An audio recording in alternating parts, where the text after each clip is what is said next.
It's time for Net at Night, post South by Southwest edition. Amber MacArthur's here to talk about the big trends from South by. We'll also talk about the internet and Japan, some fascinating stuff there, and some very moving stuff as well. And a big change at Flickr. It's all coming up next on Net at Night. Netcasts you love. From people you trust. This is TWiT.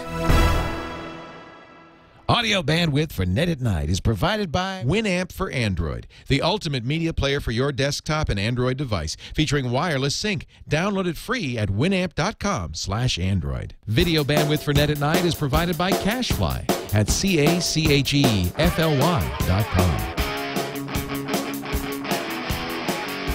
This is Net at Night with Amber MacArthur and Leo Laporte, episode 193, recorded March 15th, 2011. South by SXSWasted. Net at Night is brought to you by FreshBooks, the easy online invoicing service that gets you paid quickly and makes you look professional. Get started with a free package at FreshBooks.com.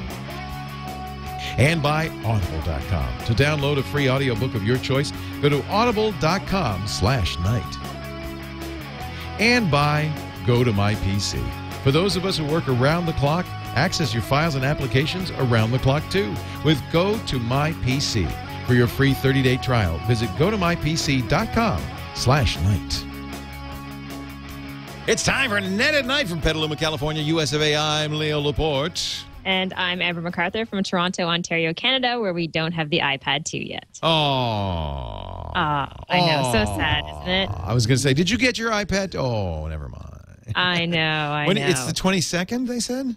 I think, yeah, it's next week. I thought it was the 25th, but I might have to double-check that date. Now, you sold out almost everywhere, so I'm just hoping Apple kind of put some aside for our Canadian friends.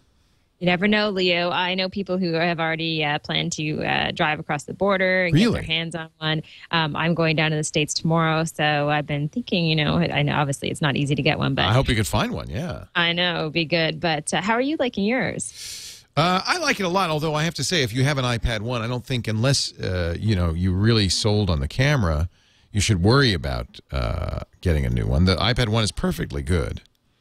There's some, supposedly this is twice as fast. I think it's going to depend a little bit on what programs you use because I don't see a huge difference in speed. But it's it's thin, it's pretty, it's nice.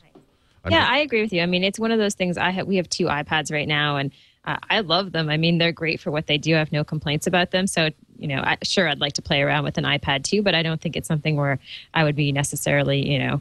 I'm not dying to get my hands on one. No, I don't think you'd feel bad not having one.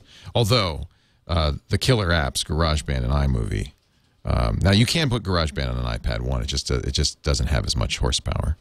But it's pretty amazing. I have to say, and iMovie, I'm kind of interested in making a movie with this thing and seeing. Yeah, that would be fun. Because iMovie is pretty cool on it. Anyway, these are all minor differences, Just minor things. Yeah. So, Leo, we have a great possible guest today, and I say possible guest because he is one busy guy, and so we are tracking him down kind of in transit. I believe he's still at South by Southwest. It's the founder and CEO of Hashable, Michael Yavandite, if I'm saying that correctly, and he is going to join us in a little bit. At least we're going to call him up and try to figure out a way for him to join us and talk more about Hashable, because I know that was definitely one of the big stories at South by. One of the big stories, yeah. So how was South by, Leo? It was great. I have to say, huge. I mean, there's a noticeable jump in attendance. This is only my second one, and I could tell the difference between the last time. And I think they said, like 40,000 people. It's the first time it has been bigger than South by Southwest Film and Music. It is the biggest of the 3 now. And I'll tell you the other thing I noticed. And I was talking to Jeremiah Owang on the plane. He was sitting right in front of me. Oh, cool. Yeah, and he said, and I agree with him, that, what's happened is the barrier to entry to making a new web app has gone down so much. It's so easy to do.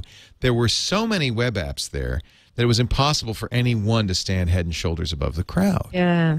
So, 2007, Twitter made its bones at South by.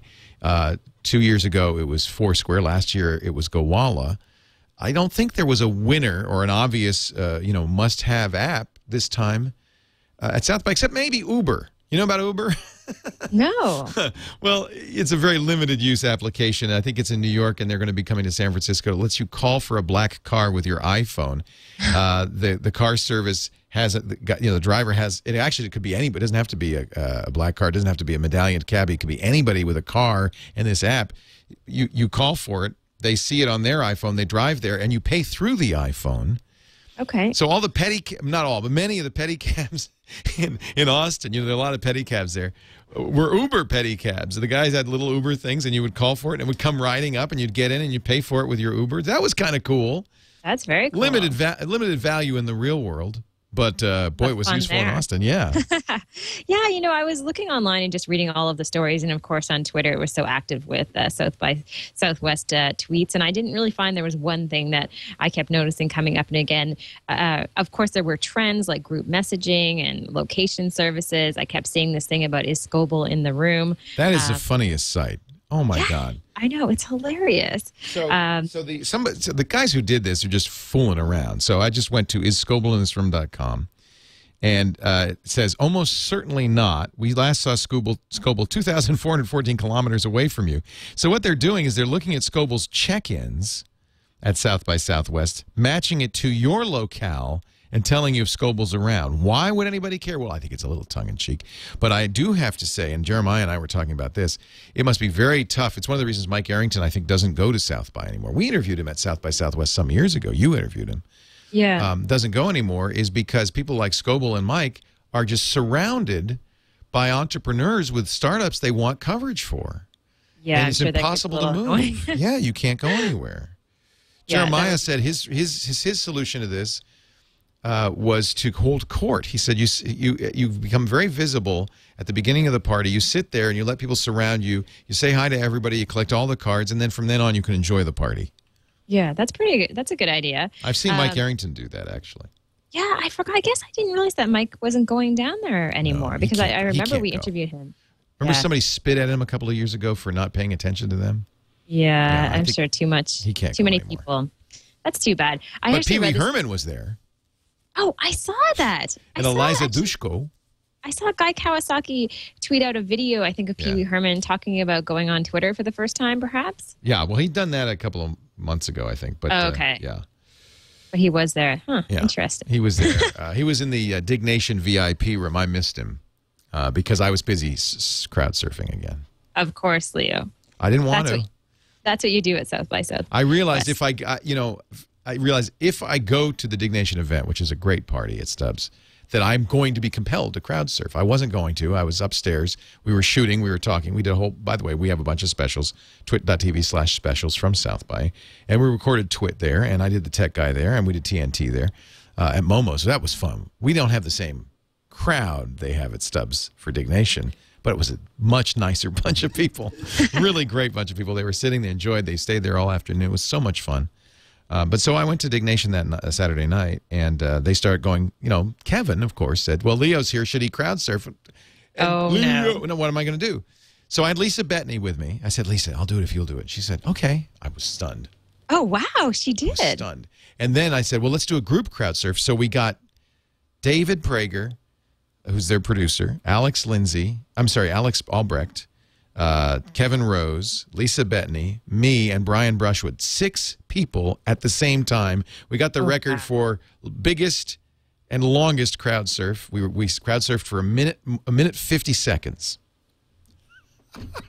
Leo, where do you go from here, really? No, well, I realized I can never go to that party again because I'll have to do it again. You'll have to do it again and again. I thought next. Oh, actually, don't tell anybody, but I figured out what I'm going to do next time. Because my pants, they were pulling my pants off. My pants were coming off. And I thought, God, I'm going to be the first nude crowd surfer, which I don't want to do. But next time, I am going to wear a flesh-colored bodysuit underneath my clothes. And I will have my clothes fall off. Strip? I will have my clothes, and it will look like I'm naked. Leo, as your friend. I don't know if this Not a good idea? I don't know. You should probably keep your clothes on. That would be my recommendation. It was pretty Even funny. with the bodysuit, it could get weird very fast. Okay. You see, everybody told me don't do that anymore. Don't do that anymore. Well, it sounds like it was a really fun event, and I'm going to Austin tomorrow, of course, just shy of the end of South by Southwest Interactive. Well, you get, and the music festival is actually supposed to be incredible, and you'll get there for that. Yeah. Yeah, I'll be there for that. And actually, there's a couple people I found who are staying a little bit longer, so hopefully they'll still be. Well, Scoble's still there, so you can still use this application and find out if Scoble is in your room.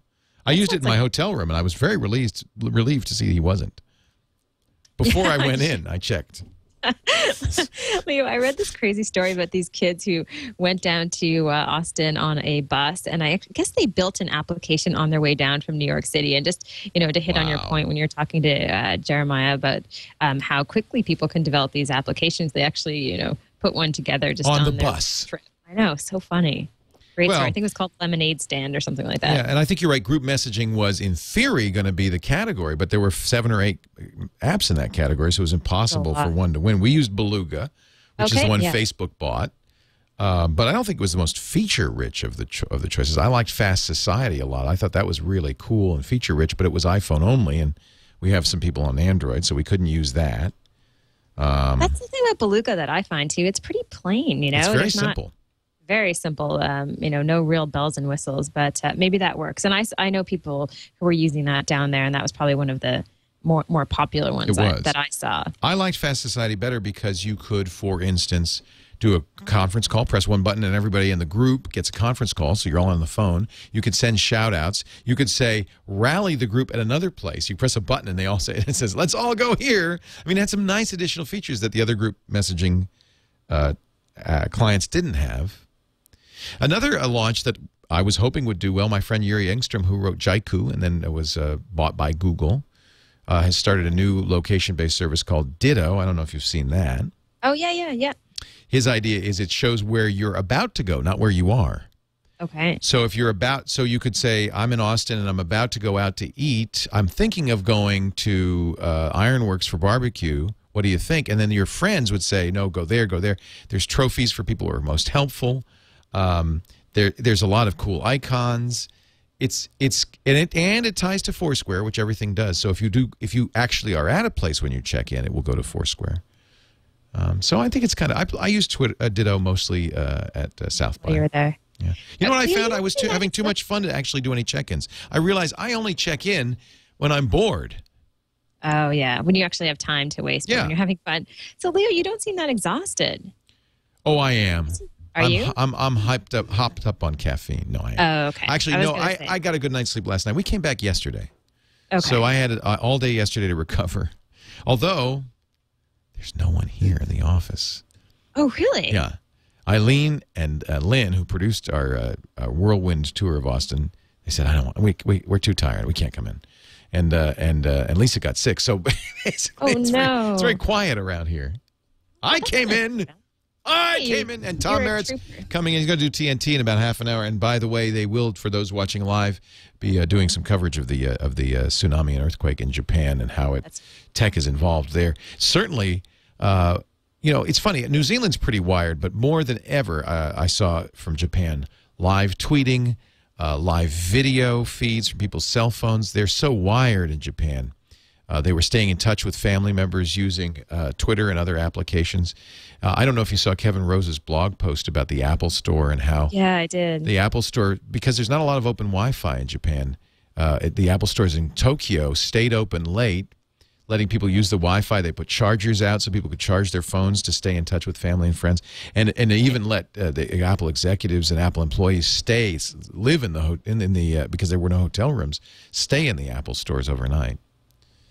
Wow, I know there's so many tragic stories coming out of Japan and so many interesting ways that people are using technology, even just text messaging to donate money. I mean, the Red Cross has been so quick to set that up all around the world, and I think that's one of the easiest ways to be able to help out. I know as soon as they set that up, I tweeted it out, and then I donated a one-time amount of $5, and just so simple. In Canada, it's just 30333, and I'm sure the U.S. has a code as well. Yeah, do that, and there are a lot of scams. I can't believe people are scamming. But there are a lot of scams out there. The thing about text messaging to the Red Cross is that the phone companies are not taking their normal fee out of it, so it is a very efficient way to get money directly to the Red Cross. They've done this before in Haiti.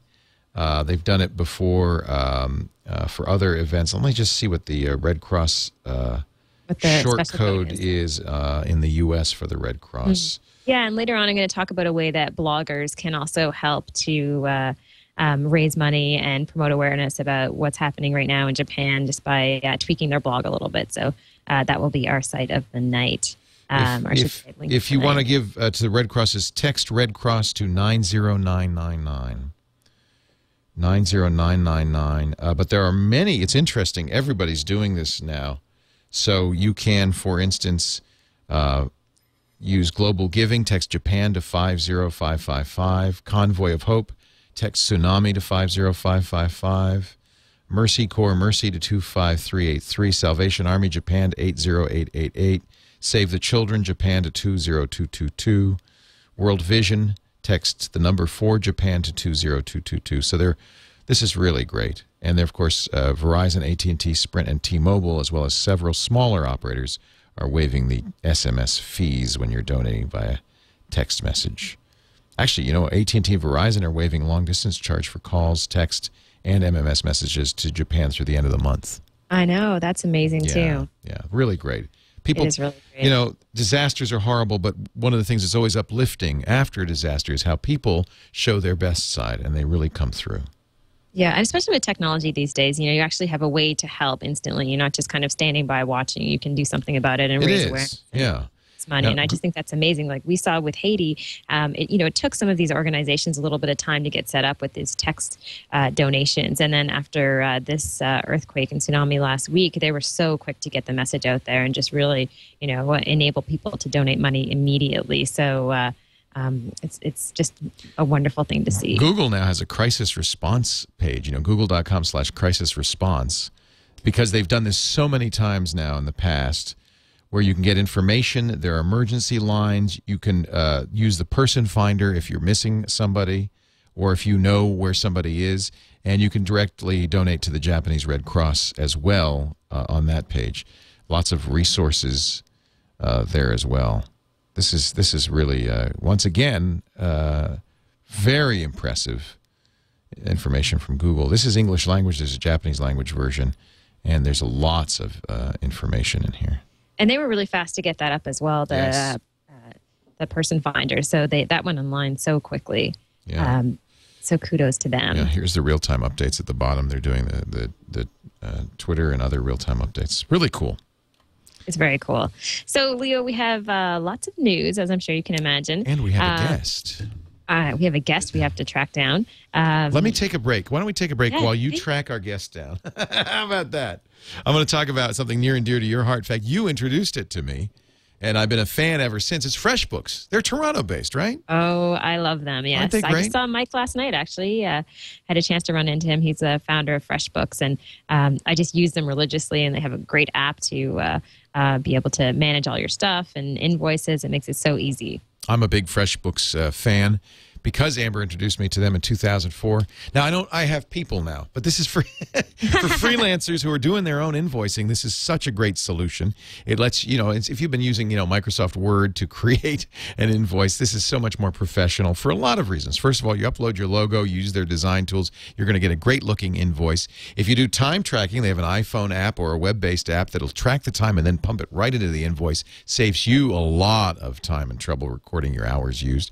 It does have some nice features, I think, to get you paid faster. Because it's easier to invoice, I found I tended to invoice more directly and more promptly. But it also is easier for your clients to pay because they can pay by credit card. Of course, they can write you a check, but they can pay by credit card. And there are 11 payment services they support, including PayPal. So it's a very simple thing. They get the invoice in their email. And you know how I will put off something unless it's easy to do right now. If I see pay this invoice button on the invoice, I click it and then it's over with. Your client feels better. They don't have to think about it. You feel better. You get paid. If you have a slow pay client, they have automated late payment reminders to make sure that you follow up, and they'll do a lot of stuff automatedly. And of course, FreshBooks will also send paper invoices for an additional charge. So when I invoiced Rogers, I would always, just to be safe, I used FreshBooks when I used to do call for help, and I have to invoice them at the end of the month. I would also I would send the digital paper, but I would also print one out and have it sent to them. And FreshBooks did all of that, and it just made it a little bit more likely that I would get paid. That's probably a good idea. Yeah. I submitted some expenses when I worked there, and it took quite a while for things to go through. Yeah, FreshBooks is just awesome. You know, that would be cool if they had an expense program too. A little tip. Maybe they can do that next. Try it. It's free for up to 3 clients. So for many of us, that's. I mean, I was using it for Rogers alone. So yeah, I mean, I pay for it just because it's so worthwhile to be able to sign up and manage a few different clients, and you can manage expenses in there as well. Oh, you can. Yeah, Beautiful. you can. There's a section where you can manage an invoice for expenses, so that's really handy. So they do that. That's awesome. I want you to try it today. FreshBooks.com. Set up that free account. If they ask you where you heard it, you tell them Net at Night. Make sure Amber gets credit. I will say when Mike was, we interviewed him last night and we were talking to him about FreshBooks and where it's going. And he was mentioning, you know, on the mobile side with, there's a FreshBooks app that you can use on the iPhone. You know, for small businesses, imagining if you run a dog walking business and you want to send an invoice to one of your clients, and you'll be able to do things like attach pictures of, you know, that you took of walking their dog, and maybe even a route of where you took their dog, you know, if you took them on like a, you know, 2-mile walk or something like that. All this additional information that's all based on location, technology, and using photos and all those things. So the invoice becomes like this, you know, record of information. So they have some great plans in the works. There you go. Cool stuff. FreshBooks.com. All right, Leo. So I haven't tracked down our guest just yet. So we're going to go do some more links. stories. We got plenty more. By the way, yes. I did notice that Instagram now has built-in tilt shift. Did you see that? I just got my Instagram update, and I love you know, Instagram. they've always had filters. We've talked about it. We interviewed the Instagram people. They've always had filters, but now they have the ability to. So I just took a picture of whoops, that's the wrong one. Just took a picture of you and me, and then look at there's this tilt shift button, and now I can. Isn't that cool? I can pinch it or rotate the tilt shift thing. I can make you be in focus like that. And I can make it a little bit bigger and a little bit smaller, apply it. And now you're in focus, but I'm not. It really gives you some great depth of field. That's very cool. Isn't that cool? And then I can still apply the filters, which I love so much. So that's kind of neat, huh? I love Instagram. I did this day-long charity race thing last Wednesday, and I took pictures along the way that just weren't very good because I was in such a rush. But then I used Instagram to give them all different filters. And then when the people I was working with did a blog post afterwards, I mean, the pictures just looked amazing. They just really popped because I had all these great effects on them. Well, and that's one thing that the iPhone camera is so much better than this. I was just doing it with the iPad too. I hope they come out with Instagram for the iPad soon. That would be very cool. Yeah, but it works all right with the iPad, but better with the iPhone 4. Better with the iPhone. Okay, Leo, so I'm sure that you get most of your news online, but that hasn't always been the case. For a very long time, people were relying on the print version of newspapers. However, that has just changed. So according to a new survey that just came out, 46% of people now get their news online, and you can compare that to about 40%. Does that mean solely online or just a little bit online? I think that it's at least 3 times a week. So I think it's just increasing. You know, obviously, you know, they may also get a newspaper at home, but it seems as though more people are choosing to go to the web and get news more often. You know, not a huge surprise to us. Obviously, we're, you know, very tech savvy and web savvy. But, you know, I don't know what some newspapers are thinking of stats like this, but it just seems that more and more people are kind of bypassing the whole newspaper print experience altogether. And there's just been a significant shift. Well, we talked a little bit about this on TWiT this week, you know, at South by Southwest. And I'll tell you one thing for sure is that the quality and variety of news you get from something like Twitter or Flipboard following Twitter is so much better than any one newspaper can give you that I don't know why, you know, once you get used to it, you don't want to go back to the newspaper. You were already in bed when the earthquake happened in Japan, but it was 11 p.m. Pacific time. And that's how I found out about it. I saw it on my Twitter feed. I saw everybody's, and they gave me links immediately to Al Jazeera and to NHK, the Japanese English language world version. I immediately went there to watch video. I watched because my wife, and then I shouted at my wife, there's been a big earthquake, and she ran into the other room and watched CNN. I'm staying in bed with my iPad, and I'm looking at or actually I guess it was a laptop, Al Jazeera. I'm watching NHK. I'm getting Ustream feeds. I'm able to get better information. Why this is what I can't remember who it was. Maybe Gary V said it on TWiT. Why watch? Oh no, I think it was Sarah Lane. She said, why watch an anchor regurgitate what they're reading on Twitter when you can watch Twitter? I know. Because they're watching the same video feeds and regurgitating the same information. And besides, on Twitter, you're getting people who are actually in Japan. You're on this particular event, you are getting firsthand reports.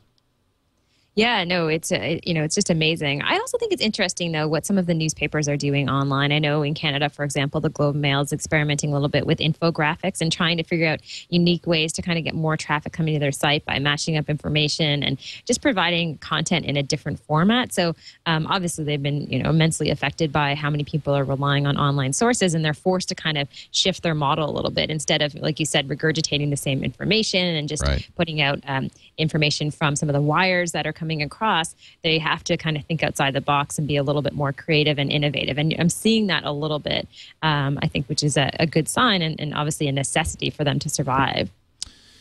Just amazing as times change. I have to wonder, how long before newspapers, well, they've got to reinvent themselves. Look at CNN. I mean, they're trying to reinvent themselves by using more of this. Yeah, definitely, and trying to incorporate more technology. It's interesting. I think, you've mentioned Al Jazeera a few times recently in terms of watching their broadcasts, and I see them also be so quick online, and I'm using them a lot as a news source too. So it's funny how different sources kind of come into our lives, especially based on the understanding they have of the internet and how they use some of this content and information that's coming out. Yep. So speaking of technology, Leo, and changes that have been happening, I just read this report I thought was kind of interesting. 80% of children under the age of 5 use the internet weekly. 80%? 80%. What are they doing? Of children between the ages of 0 and 5 use the internet in the U.S. on a weekly basis. I guess they're just, using apps. They must be going to Club Penguin and things, right? Yeah, or maybe they're using Sesame apps. Street. Yeah, using apps, I'd say Sesame Street. I mean, Connor, I've mentioned before, he really knows how to navigate the iPad. It's quite frightening. And he now knows how to go into YouTube. So the YouTube icon on the iPad. And if I've already put in like Elmo videos, then he knows how to go between them and play them on the iPad. So, he's just 2. So I can only imagine what kids who are a little bit older than him are doing. Yeah. Well, in some ways I don't like it because it means that a lot of these commercial entities are aiming themselves at kids under 5. I mean, the kids under 5, I hope they're not seeing ads and stuff like that. I mean, they have they don't understand what they're seeing. That always sickens me. Yeah. I feel that way too. Like when I see a McDonald's ad and they're, advertising Happy Meals or something and little kids, it just makes me sick to my stomach. So, I'm sure you're going to see a lot of that online. But the good thing is for parents, you can kind of bypass that experience. Like for Connor, for example, we've downloaded a bunch of videos that we just load up on the iPad. So, he's kind of bypassing the whole, obviously he can't truly surf the internet, but nonetheless, we're, getting apps and videos and stuff that we have more control over than if he were to just, go crazy on Google and search for stuff. Although, like I said, he can't do that. He's not a child genius. Let's hope he can't do that. If he can, I'd be very afraid. I know, me too. He can't quite do that yet. Don't worry. He can play Angry Birds, though, which is kind of disturbing. Really? He knows how to launch it and everything? Yeah, he knows how to launch it. So, the only problem is sometimes he goes the wrong direction. So he launches the Angry Birds backwards. He doesn't understand that he's supposed to hit something with them. But he loves this. He's not goal-oriented. He's not trying to get the pigs. He just wants to launch the birds. No, he just takes the birds and he slingshots them whatever way he feels like. Sure he does. But he watches them and he just loves Angry Birds. And that's just so disturbing. I'm loving it now, too. I've kind of, it's opened my eyes to a whole new way of playing. Shoot it that way. Leo, you're not going to go anywhere if you do that. Just shoot it backwards. It's a new trend. It's all right. There are always more birds. Exactly. There's always more birds. So in other news, Leo, before maybe we should try to give our guest a call in a couple of minutes, but The head of Flickr on the product side at Yahoo has stepped down. I thought this was interesting because I was thinking about Flickr a lot recently, and I was wondering, what's going to happen with Flickr at Yahoo, because we saw, what happened to Delicious, and I find I'm using Flickr a lot less. And I was curious about your side of things and how you're using it now. It's funny because you saw me do that Instagram photo a minute ago, and one of the choices when you do Instagram is whether you want to share on Flickr or not. And more, I don't. It's not part of my standard thing. But partly that's been for a while because I like SmugMug as my kind of sharing site. I still go to Flickr with the best pictures because I think that's still kind of where the community is. This is a big shocker, though. Yeah, no, it's definitely a big shocker. And from what I've read on the TechCrunch article, they've said that, Rothenberg is his last name. He's always kind of been the go-to guy in terms of running Flickr, and everybody relied on him. Stuart and Katerina, and we interviewed Katerina Fake a while ago, left Yahoo over a year ago. And so I guess that Rothenberg has kind of took over when Stuart and Katerina left. Exactly. And he's been running it for a while, but he stepped down and he publicly announced it on Twitter. And from what I understand from this article, Yahoo continued to deny that he was gone at all, and then finally said, okay, it's true. It's on Twitter, for crying out loud. You gotta believe it. Yeah, so it was already on Twitter.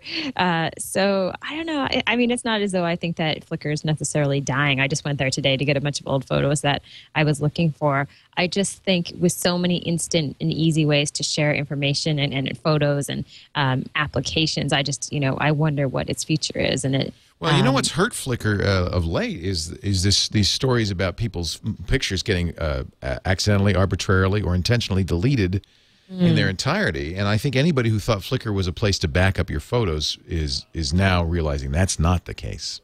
Yeah, I would say the community's kind of lost a little bit of trust there as well. So I don't know. I think it'll be around for a while. We still use Flickr groups, mostly photo show. We're going to use a Flickr group for our competition. It still seems to be, there's nothing replaced it. Zoomer, which for a while I thought might replace it, hasn't replaced it. Nothing's replaced it, right? Yeah, no, nothing has really replaced it. It just, I don't know, it feels a little stale to me, I guess. Yeah. And that's probably my own fault because I'm just relying on, services that are a little more instant. And, not that it's not. I know it has some of the same functionality, but when you go to the community there, it just feels like a place where people are, kind of storing photos. Right. And that's maybe I just want things faster, right? I want that kind of real-time experience, and that's not the community that I go to get that. Real time, man. That's the thing, isn't it? It really is, yeah. Hey, let's try to get our guest on. Before we do that, though, let me mention our friends at Citrix who do that great product that you know and I know called GoToMyPC. Let me pull it up here on the. I actually was going to show you the iPad app. They have an iPad app now. They announced that at South by Southwest. That's pretty awesome. That means you can remotely access your Mac or Windows PC from your iPad, which means you can get work done. You can, you don't have to carry a big heavy laptop with you. GoToMyPC is actually amazing. It's secure, it's fast, it's easy to install. You may have a 9-to-5 job, but everybody knows these days the job doesn't end at 5 p.m., even if it's just going there as you travel to make sure your inbox isn't jammed when you get back, or getting that PowerPoint slide that you forgot to bring with you, or that kind of thing. Having the ability to get to your Office PC, use it just like your Office, even if it's just with an iPad, is amazing. So try it free right now. Go to mypc.com/NIGHT. 30 days free. Might as well get the iPad app as well. Go to mypc.com/NIGHT and then go to the App Store and get the iPad app. I'm telling you, this is an amazing combination. That's very cool. Yeah, don't you think? I just really, that's really neat. Really, I don't have I don't have it on here. This is the new iPad 2. I'm on my old iPad 1. I better copy it over. I'll show you next time. Go to mypc.com/night. We thank them so much for their support of Net at Night. And really, try this thing. You're going to love it. It's the best. PC or Mac.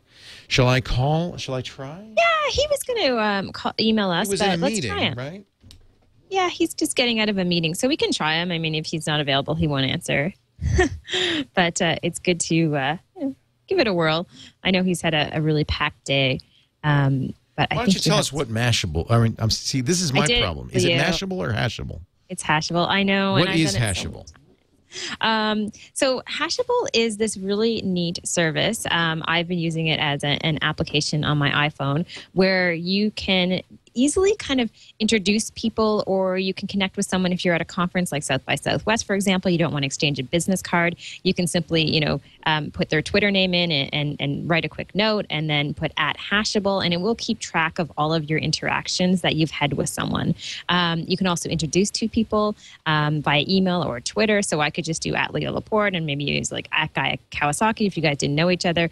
Cool. Add an introduction and put @Hashable at the end. So it's an interface that allows you to establish these connections with people and keep track of them. So in some ways, they're thinking that you're going to get rid of your business cards altogether and you'll be able to do this stuff electronically. It's really fun. It's really cool. And it's hard to describe, but when you start using it, it's definitely something where you get kind of hooked because it is just so simple. You sign up and then it's like, 2 clicks and, you've basically established a connection with someone.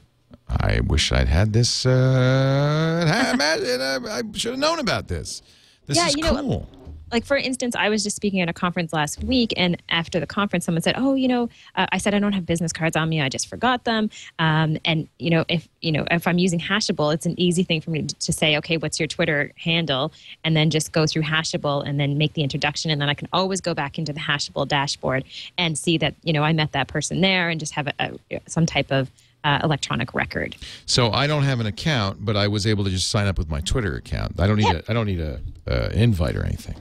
Yeah, you don't need an invite or anything. So you see, once you've signed in, Leo, you can go and, like I said, just make an introduction between two people. How I've been using it is just post a connection. So if, say, you had dinner with someone, you would just choose a tag like dinner and then put in the person's Twitter account, their address, and then you'd preview to see what it looked like. And then the message would go out on Twitter, and it would have the @Hashable tag attached to it as well. So it does live on top of the Twitter ecosystem. Exactly, yeah. So just very simple, because, sometimes you meet someone and you end up going on to Twitter and you say, hey, nice meeting you. It was really fun. And you have to post these messages. This just makes it, totally seamless, and it just happens in an instant. Well, so unfortunately, Michael is not out of his meeting. I've just been checking while we've been talking. So we'll check again one more time before we wrap up. We do have a few. We'll check again. We'll see if he to talk about. Yeah, we have a few more things. So before we do that, I want to mention Audible.com. I haven't done that yet. Of course. That way, if he calls in, we can get him in quickly without having to take a break. So let me just quickly talk about Audible. Audible.com. We're still working on getting Amber involved with Audible. I think it's because she's in Canada. This offer is good in the U.S. and Canada, though. If you go to Audible.com right now, take a look at all the incredible books. We got to get you to read your book for it. It's the Ides of March today. Ooh. So maybe you'd want to read Julius Caesar, man, soldier, and tyrant, because he was, of course, murdered on the Ides of March. And then there are a whole bunch of other books about Rome and Caesar. And this is what happens: is you start clicking around. Pretty soon you've got on your wish list, and you can build a wish list of books that you want to listen to. Hundreds of books. It's just so much fun. I'll tell you what, let's set it up so you get that first book free. All you have to do is go to audible.com/night. You can see all the books that I have on my wish list. I can't read enough. I listen all the time, and I still have more books That's a lot. to listen to. Somebody was asking me, is the Incarnations of Immortality series, the Piers Anthony, great Piers Anthony science fiction fantasy series on Audible? Yes, it is, and I've listened to the first 4 or 5, and there are more all the time. Audible.com/night. Go there. You'll sign up for the gold account. That's the book a month account. Very affordable. And by the way, with the book a month, like all other Audible subscription accounts, you also get New York Times and Wall Street Journal daily editions, so you can listen to your newspapers. If you've got a commute, if you spend time at the gym, if you spend time cleaning house, anytime you can't hold a book, Audible's just great to have. Ooh, Sammy Hagar's new book is out. Read My Uncensored Life in Rock. I love reading rock memoirs. You just find your first book and then go to audible.com/night to get it for free. It's yours to keep forever. You can cancel it anytime. I think you're going to like it. Audible.com/night. We thank them so much for their support of the Net at Night show. One more time, let me check. Okay. Leo, I feel like sometimes that there are like 5 Leos because I'm always trying to keep track of what you do in a day, and you're listening to audiobooks. You do a million shows. Well, audiobooks saves my life because I do go to the gym. I have to work out, right? I drive carpool. So you're right. I'm a busy person, but having the ability to listen to a book means I can actually, expand my horizons. Yeah. I don't have to. It keeps you from having blinders on all the time. Yeah. And I think that's important in our business because it's so easy to get caught in the bubble of tech. Oh, I know. And forget that there's other things in the world. I know. You just get sucked into it, right? And then you can just feed that, that thirst for, or that hunger for tech information because there's just so much of it. Well, that's why, by the way, I don't just read sci-fi because I think a lot of geeks do this. I try to read other nonfiction books so I can learn about the world. Just get out of that space a little bit. Yeah. So I don't just read about technology, and I don't just read sci-fi. I read all sorts of stuff, and it's fun. It's great. So, do you want to do our video of the week? Yeah, actually, before that, if I can just do the site of the night. Oh. This is a service called Hello Bar, and maybe you've seen this before, Leo. I think it's just at hellobar.com. You can just do a quick search for it. You've probably seen it on people's websites. I know Tim Ferriss uses it on his site. I think Gary Vaynerchuk. It's a simple little thin bar at the top of the web page where you can put in a message, like a simple message with a link. And what they're promoting right now is for people to add this to their website or to their blog to raise awareness about what's happening in Japan. Help victims of the 8.9 earthquake in Japan by spreading awareness and aid, and then you press a donate. And that's on, you can barely see it on our you can go to ambermac.com. I've just added it. Are you doing it? Yeah, so I just added it earlier today. I'm going to do this too. This is great. It's super simple, Leo, so people can expand or collapse it. You can see it there. And then I just linked to the Red Cross website.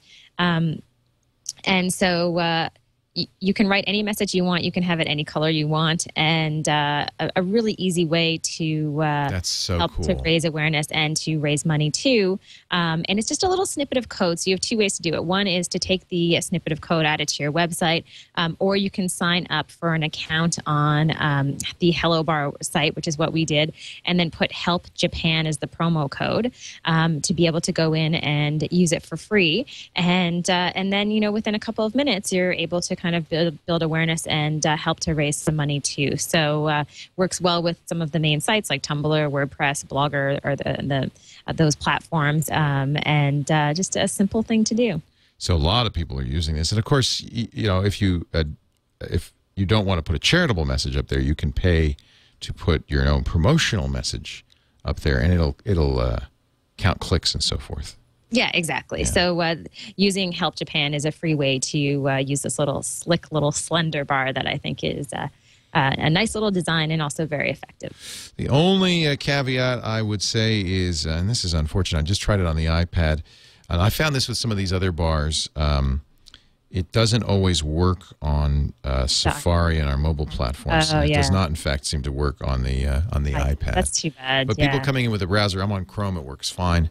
Yeah. Probably if they use no script, it won't work, because it probably uses JavaScript. So it's not going to necessarily work for everybody.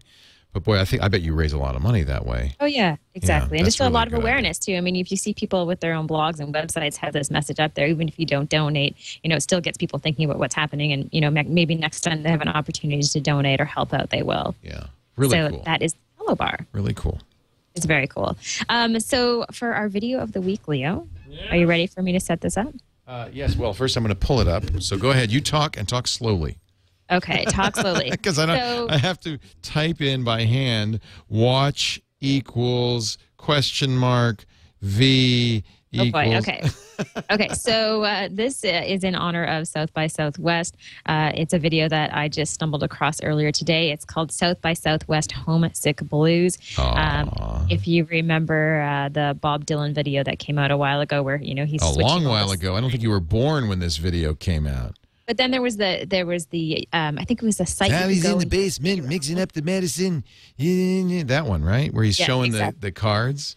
Yeah, he's showing the cards, but you could go add your own cards. There was some type of web. Oh, yeah, I remember that. You could do this. Yes. So someone has created this video, but it's a lot of fun. It's all about South by Southwest. It's a couple minutes long and just kind of describes the experience down there. And they did a really, really great job of the video and music. This is, let me see if I can rewind. The internet doesn't like me today. Oh, I've had days like that. My printer hates me all the time. Nothing works. Well, I think it's because all of these sites now are, I guess we'll just join it already in progress. What do you say? Hey, Amber MacArthur, if you are interested in power friending, you got to get her book, Power Friending. It's right here. And also, you want to check her out at ambermac.com. That's her blog. And let's not forget her TV show, CommandN.TV. Thank you, Amber MacArthur. We'll see you next time on Net at Night. Look out, kid. No matter what you did, tattoo, pierce, nose, worry about your SEO. Better stay away from those that chop and Brooks Bros. Keep on your toes. Watch for khaki clothes. Don't need Zuckerberg to know when the bubble blows. I love it. Very insider. Oh, those in there swell. 50 bill, easy sell. Is this hell? Hard to tell. Better check your email. Electric car won't start. Don't hack right bells. Under deliver, oversell. Work for Google if you fail. Look out, kid. You're gonna get hit by users, tweeters, 6-time losers. Social network in the theaters. Leaders the new cool. Looking for a new fool. Unfollow leaders. Spam from all those tweeters. This is so in. You'd have to watch every edition of Net at Night to understand what this means. Took a chance, passed test, got blessed, ended up a success. Foursquare, for real. Scoble. Don't steal, Scoble, man. Instagram is cooler. The tech culture still just paid 6. Look out, kid. They keep it all hid. Get yourself an IPO. Billion is the new toll. Don't be a troll. Group on in the Super Bowl. Don't wanna be a bum. You better succumb. Can't find work because the bubble left a big hole. There you go, the South by Southwest Blues. Oh, it's from Get Satisfaction. That's hysterical. Love it.